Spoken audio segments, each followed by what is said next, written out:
Number one, live a life of integrity. Live a life of integrity. By living a life of integrity. Sa pamamagitan ng pamumuhay ng may integridad. Kawikaan 7:9. Ang namumuhay ng tapat ay pinaghaharian ng kapayapaan, ngunit ang pilikong landas ay malalantad para ng araw. Kapag tayo ay namumuhay ng tapat, wala tayong inaapakan, wala tayong inaagrabyado, wala tayong inaapi, katiyakan po, paghaharian tayo ng kapayapaan sa ating puso. At kapag tayo po ay gumagawa ng hindi maganda, tayo po ay nananakit ng ating kapwa, yan po ay malalantad pa ng araw. Wala pong lihim na hindi mabubulgar. Or walang lihim na hindi mabubulgar. Sabi po sa Mark 4, verse 22. Nararapat po na makita sa ating mga anak ng Diyos ang karakter ni Kristo, ang pag-uugali ng ating Panginoong Jesus. Tayo po na mga anak ng Diyos ay nararapat na maging tapat sa pakikitungo. Tayo po ay dapat na mahabagin sa ating kapwa at mamuhay tayo sa kalooban ng Ama. Ang kapayapaan po ay lagi nating mararanasan kapag lagi tayo nakapasakop kay Kristo. Mahirap po ang mabubuhay tayo sa mundong ibabaw na hindi po nakapasakop kay Lord. Magiging magulo ang buhay natin at mawawalan po tayo ng peace of mind. Ang nawa po ba natin? Amen. Mga magulo at kapatid, lahat po ng ginagawa natin nakikita ng Lord. Lahat po nakikita ng ating Diyos. Kaya para sa kapayapaan po, para magkaroon tayo ng kapayapaan sa ating puso, kung meron pa po tayong ginagawa na hindi nalulugod si Jesus, isuko na po natin. Naulit ko po, para po sa kapayapaan, kung meron pa po tayong ginagawa na hindi po nalulugod ang Diyos, isuko na po natin sa ating Panginoon. Amen? Amen. Tayo po ay mga anak ng Diyos. Lahat po tayo ay mga anak ng Diyos. Ito na po ang simula na gawin natin ang lahat para sa kanyang kalwalhatian. Huwag na natin pagbukas. Lord, gusto ko nang magbago ngayon na. Baguhin mo na po ako, Lord. Ayaw ko na sa kasalanan. Kasi ang anak ng Diyos, hindi po nabubuhay sa kasalanan. Amen? Amen. Araw-araw po may pinagkakaabalahan tayo. Tama po ba? Amen. Busy tayo, no? Kahit na sa cellphone ka, busy ka eh. Nag-games, di ba? ML, may mga laro sa cellphone, busy ka. Lahat po tayo busy, tama? Iba-iba nga lang pinagkakaabalahan po natin. Sikapin natin ang buhay natin ay nakasuko na sa ating Panginoon. At nararapat po ang mga gawain natin sa araw-araw ay kasama natin ang Lord. Sinasama ba natin ang Lord? Amen. Sabi natin ang Lord sa lahat ng gawain natin sa araw-araw. Pag-pray natin na maluwalhati lagi ng Diyos sa lahat po na pinagkakaabalahan natin. Saan po kayo busy? Saan po, ano po pinagkakaabalahan nyo? Kasi iba pa busy sa paglilinis, no? At pag may nakikita dumi, linis na linis. Ganyan po ba dito? Lagi malinis yung banggera. Ayaw na mga nanay na may maruming pinggan. Tama po ba yun? Ako pag umalis ako, gusto ko pagdating ko, wala maruming pinggan. Walang maruming sa may banggera. Pero hindi na ako nagtatalak. Pagka nakita ko mayroon, linis ko, lasan ko na. Kasi po pagka nagtatalak ako, mapagod ka. Tama? Amen. Ano magtatatak dito? Nabasa na po natin yun. Kung sabihan natin yung mga anak natin na nakapagod kasi, ugasan mo naman yung pinggan. Di ba? Sa mga kabataan natin, no? Pag inutusan tayo ng ating mga magulang, sumunod naman tayo. At kung na tayo maghintay na utusan tayo, dapat may initiative tayo. Makakintay yung mga kabataan natin. Pag may nakita kayong hugasin, hugasin na natin. No? At pag nagugutom kayo, huwag nakintay magluto si nanay, magsain na kayo. Amen? Amen. Okay. Paano ka mag-glorify ang Lord? Halimbawa pag nasa work ka, sa trabaho ka, paano mag-glorify ang Diyos? Mag-glorify ko siya pagka ginagawa mo ng maayos sa trabaho mo kahit walang nakakakita. Amen. Amen? Amen. At alam niyo po, dapat po ang isang Kristiyano masipag, tapat, at mag-aaral sa kanyang mga kasamahan sa trabaho. Kung maaari din po, maghanap tayo ng pagkakataon para i-share ang mabuting balita ng kaligtasan. I-share po natin ang Word of God sa ating mga kasamahan sa trabaho para lang mag-glorify ang ating Diyos. Amen? Amen. Nasa bahay ka, paano mag-glorify ang Lord sa bahay? Kung nasa bahay ka, maaari natin siyang lulhatiin sa pamamagitan ng pagmamahal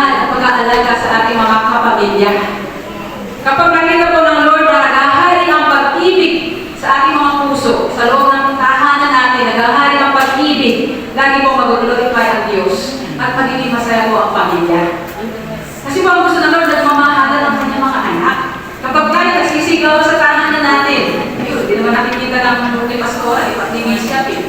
Sigawan tayo sa loob ng tahanan natin. Mag-glorify po ba ang Diyos? Hindi. Hindi. So sa loob ng tahanan natin, maging start po yan. Sa loob ng bahay natin, dapat mag-glorify ang ating Diyos. Ang relasyon po natin sa ating mga anak, dapat po tayo nagkakaisa, nagmamahalan. Ito po ang katotohanan po, mga magulang at kapatid. Tandaan po natin ito. Ang mga anak po natin, especially pag nag-aaral po yan, kahit tayo po yung nanay, tayo yung tatay, unawain natin ang alam nila, ang kaalaman nila. Minsan, advance na sila. Mas magaling sila sa atin, nagawin po natin yan. Ayaw niyo po. Minsan po, mas magaling sila sa atin. Ano nga, ako sinasabi ko kaya, ayaw nga anak, ang galing mo. Tama. Di po ba? Aminin lang po natin na mas magaling sila sa atin minsan. Minsan naman po dahil sa experience natin mga magulang, kayo po ay mas magaling sa kanila. Anak, papunta ka pa lang, pabalik na ako. Di mo ba? Kaya sabi nila, sino ba kausap ko kahapon? Sabi ng nanay niya, huwag kang maliligo tuwing Friday. Eh di ba nagkakataon naman pag naligo ko, nalalagdag ka? O para sa kapayapaan, para di ka na pagsabihan, huwag ka nang maligo ng Friday. Tama ba yun? Nasa inyo na po yun. Pero wala nang binabawal ang Lord. Ang gusto nilang maligo tayo araw-araw, sabi ng doktor, di ba? Para maiwasan natin ang magkasakit. Maligo tayo para malinis po tayo. Okay? Mga minamahal, lagi natin itanong sa sarili natin kung may glory ba ang Lord sa mga desisyon at ginagawa natin sa araw-araw. Amen po ba? Amen. At pag nag-glorify po si Lord, pagkain po niyan, kapayapaan at nagalakan ng puso, higit sa lahat, naluluto ang Diyos ng makapangyarihan sa lahat. Okay, number 2, how to glorify God in everything we do. Okay, use our gifts and talents for His glory. Use our gifts and talents for His glory. By using our gifts and talents for His purpose. Okay? Sa pamamagitan ng pagpapagamit ng ating mga talento o kakayahan sa ministeryo ng Lord. Kapagamit po natin ang ating kakayahan o talento sa ministeryo ng Diyos. Matthew 25:29.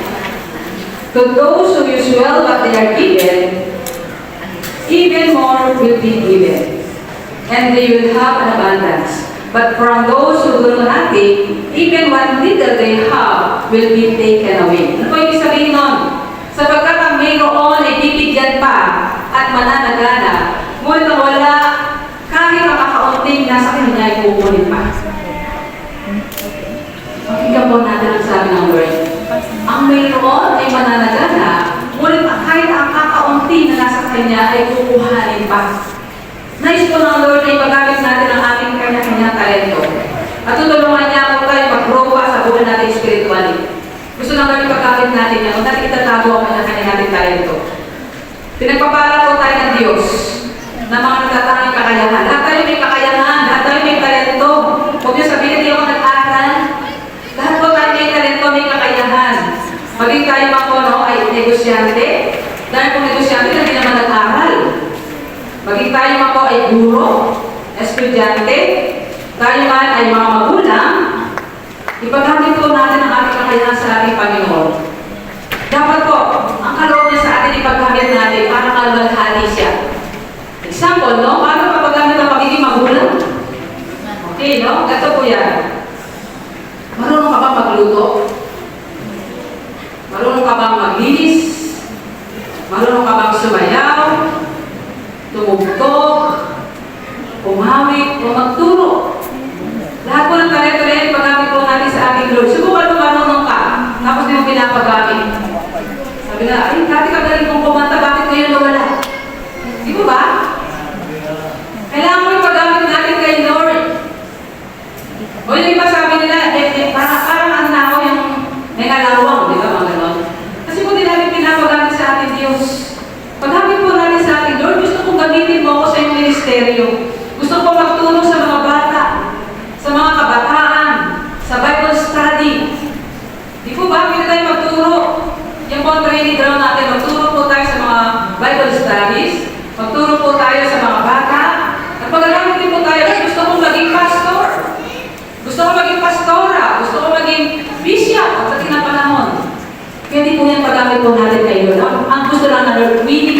tayo. Thank you, Ang gusto Jesus. ng Lord ang heart natin. Gusto natin makapagamit. Yes. Amen? Amen. Yung hindi ka nagtuturo, ay siya na lang po, magaling siya, nag-aral siya. Ikaw, ang kausap ng Lord. Hindi naman kailangan nag-aral ka. Basta nakita ng Lord na willing kang magpagamit, i-bless ka po ng Lord. Amen. At kapag nakita po ng Lord ang heart natin, Lord, gusto ko pong tumugtog. Gusto ko po sa drum. Pag nakita ng Lord na gustong-gusto mo, ibibigay po ng Lord yan. Gagamitin ka niya. Amen? Amen. Palapakan po natin ang ating Diyos. Ang gawain, siya ay alalahanin upang ikay patnubayan sa iyong mga tatahakin. Sa lahat, sabi po sa Bible, sa lahat ng iyong gawain, ang Diyos ay ating alalahanin. At ikaw po ay papatnubayan kapag gagabayan ka ng ating Diyos sa lahat ng iyong mga gagawin. Sa lahat ng tatahakin mo, sa lahat ng desisyon mo, gagabayan ka ng ating Panginoon. Mga magulang at kapatid, bago po tayo mag-desisyon, no? Bago tayo magplano, maliit man yan o malaki, dapat natin tanongin ang ating sarili. Lagi natin itanong, paano ito makakapagbigay ng kaluwalhatian sa Diyos? Tanongin po natin ang ating sarili. Paano ito makakapagbigay ng kaluwalhatian sa ating Diyos? Dapat lagi natin unahin ang manalangin sa Diyos. Unahin po natin lagi ang manalangin kahit ang desisyon natin. Kahit may problema tayo, manalangin muna tayo. Hindi yung gagawa ka, ayaw na to. Aral ako, magaling ako, malakas ako. Unahin po natin lagi ang manalangin sa Diyos. At ibigay sa Kanya at ipagkatiwala natin sa Diyos ang lahat. Amen po ba? Amen. Amen. Kapag tayo po, ay lagi, kumbaga nakaano sa ating Panginoon, nakaangkla, lagi natin isinasambuni sa ating Panginoon Jesus, ang lahat po ng mga bagay-bagay, lahat ng desisyon natin, pwede po tayo maging matagumpay sa buhay. At kapag hindi tayo nagpapatulong sa Panginoon, ginagawa natin sa ating sariling lakas, sa ating sariling kakayahan, sa ating sariling karunungan, hindi tayo nagpapatulong sa Panginoon, pwede po tayong mapahamak o magkamali. Amen? Kaya mas makakabuti po sa ating kung unahin natin lagi ang manalangin at gawin ang kalooban ng Lord para siya po lagi ang mag-glorify sa lahat ng mga gawain natin sa buhay. Amen po ba? Amen. Remember po, always seek His will in all things. Sa lahat ng bagay, kausapin natin ang Diyos. Kahit po sa pag-aaral ng ating mga anak, Lord, ano kung gusto mo maging course ng anak ko, mangyari po ang kalooban mo. Lord, saan ba gustong school mag-aaral ang anak ko? Kausapin natin ang Diyos, hindi yung ay doon, maganda doon. Di ba? Ay doon, libre doon. Tanungin po natin ang Lord, saan po gusto mag-aaral ang anak ko? Sa anong course ang gusto mo, Lord? Mangyari po ang kalooban mo. Sa lahat ng bagay, sa lahat ng pagkakataon, tanungin po natin ang Diyos. Lord, ito po yung gusto mo na gawin po. Amen? Amen. Amen. Palakpakan po natin ang Lord. Pasalamatan natin ang Lord sa lahat ng pagkakataon. Ito po yung gusto ng Lord. How to glorify God in everything we do. Paano po? By giving thanks in all circumstances. Kailangan po pasalamatan natin ang Diyos sa lahat ng pagkakataon. 1 Thessalonians 5, verses 16 to 18. 1 Thessalonians 1, chapter 5, verses 16 to 18. Magalak kayong lagi. Palagi kayong manalangin. 18. At magpasalamat kayo sa Diyos sa lahat ng pagkakataon, sapagkat ito ang kalooban ng Diyos para sa inyong pakikipag-isa kay Kristo Jesus.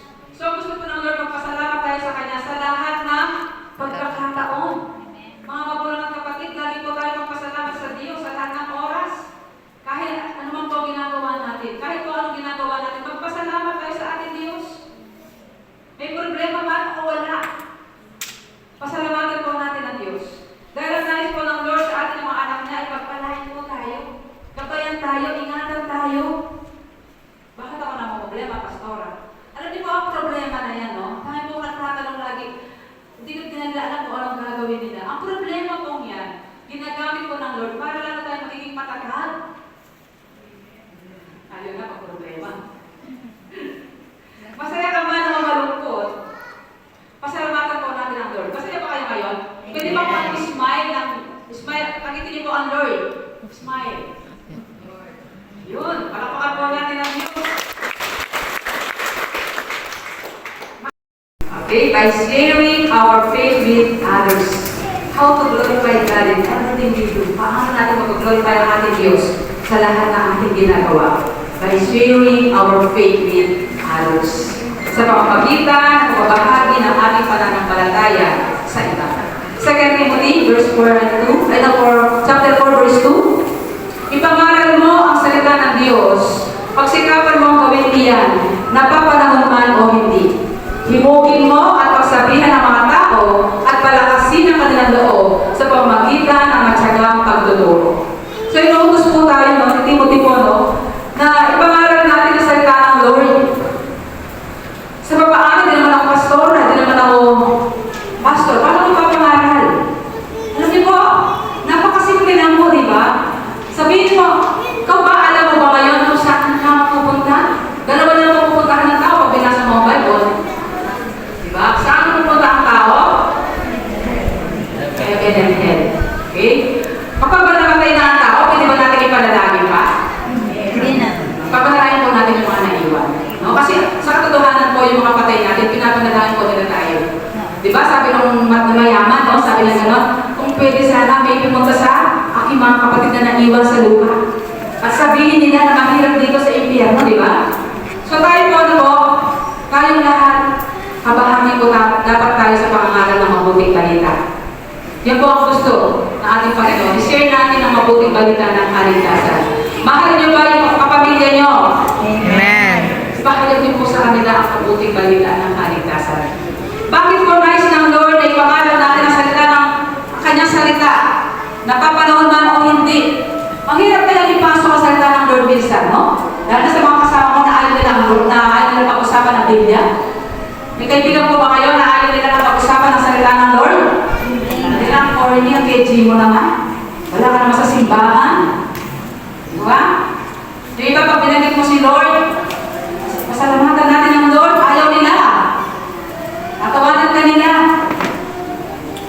Pero ano sabi sa Bible, binasa po natin, ipangaral natin ang salita ng Diyos. Pagsikapan mong gawin niya, napapanahon man o hindi. Pangaral po natin ang salita ng Diyos na ating natututunan. Sabihin natin, kailangan tanong po unang-una, mahal ka ng Diyos, di ba? Mahal ka ng Diyos. Saan ba, kung sakali natulog ka, hindi ka na nagising, saan ka mapupuntaan? Ano ba? Ayun, makakapasok ka na nun. Di po ba? Kung gusto niyo malaman, kayo mag-discipleship, tutulungan ko po ang lahat kung paano ko mag-evangelize. Tayo po lahat ay nakakayo. Hindi naman po yung sabihin, pupuntahan natin mga barangay, no? Sa ating unang kapamilya, yung pamilya natin. Sikapin natin sila ay malaman nila ang katotohanan na dapat tayong lahat ay ready hanggang handa na sa rapture. Anumang oras dumating ang ating Panginoon, tayo makakasama sa rapture. Amen? Amen. Amen. So, bakit po gusto ng Lord na ipangaral na natin? Bakit? Sapagkat malapit na po siyang dumating. Sabi po ng Biblia, malapit na dumating ang ating Panginoon at ayaw niya po na makahawa ang mga tao dahil mahal po ng Diyos ang lahat ng mga tao. Mahal po ng Diyos ang lahat. Hindi siya namimili. Kahit sino ka pa, kahit ano ka pa, kahit anong religion mo, mahal ka ng Diyos. Amen? Amen. Kung sabihin na tayo lang ang maliligtas, hindi po. Lahat ng tumanggap at sumampalataya sa ating Panginoong Yesus ay maliligtas po. Binibigyan sila ng karapatang maging anak ng Diyos. Amen po ba? Amen. Dapat alam niyo po yan. O sino ang anak ng Diyos? Ano verse? John 1:12. Okay, pag tinanong nila, anak ka ba ng Diyos? Ano verse? Very good. Palakpakan po natin si Lord. Darating ang panahon, hindi na sila makikinig sa wastong paturuan. Sa halip, susundin nila ang kanilang hilig. Maghahanap sila ng mga tagapagturo na walang ituturo kundi ang ibig lamang nila marinig. Yun pala yun. Kaya pala gusto ng Lord na kumbaga pilitin natin sila, himugin natin sila na makinig ng katotohanan sa salita ng Diyos. Kasi darating ang araw, ayaw na nila sa tamang katuruan. Pipili sila na magiging tagapagturo na gusto lang nila. Gusto nilang marinig.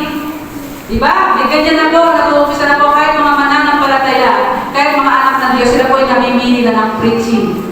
Namimili na sila ng katuruan na sila po ay mag-enjoy. Na ang gusto lang nilang katuruan, ang gusto lang nilang marinig. Liwanag po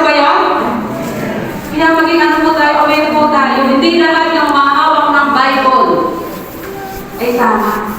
Minsan po, nililihis na nila ang salita ng Diyos. Kaya dito po sa panambahan, ito tayo po ay biblical. Lahat po na tinuturo natin galing sa Biblia. Kaya lagi po tayo manalangin sa Lord. Panalangin natin lagi, hindi po tayo malihis. Mga minamahal, darating po ang araw. May iba na po ang pananaw ng mga tao. Kahit mga mananampalataya po, mga Kristiyano, mamimili na sila ng katuruan na nais lamang nilang marinig. Kaya yung diyan, tinuturo nila dyan pagdidisiplina. Tinuturo nila dyan magpakumbaba. Tinuturo nila dyan magkaisa magmamahalan. Yung iba po kasi gusto nila, iba. Sila ang nasusunod. Naunawa po ba natin? Amen. Kaya iba po rin po natin lagi kay Lord na hindi po tayo maliligaw ng kahit sino. Basta full gospel po tayo, hindi tayo lalayo sa Biblia. Lahat na pinag-aaralan natin sa panambahan ito ay base po sa Biblia, sa salita ng Diyos. Sabihin po natin, thank you Lord. Thank you, Lord. Malakas po. Amen. Palakpakan po natin ang Diyos. In all circumstances and by sharing our faith with others. Conclusion. Brothers and sisters, we are called to live extraordinary lives, not for our own recognition, but for the glory of God. When we make this our focus, we will experience a deeper sense of purpose and fulfillment. May we all strive to do everything for God's glory today and every day. Amen. Palakpakan po natin.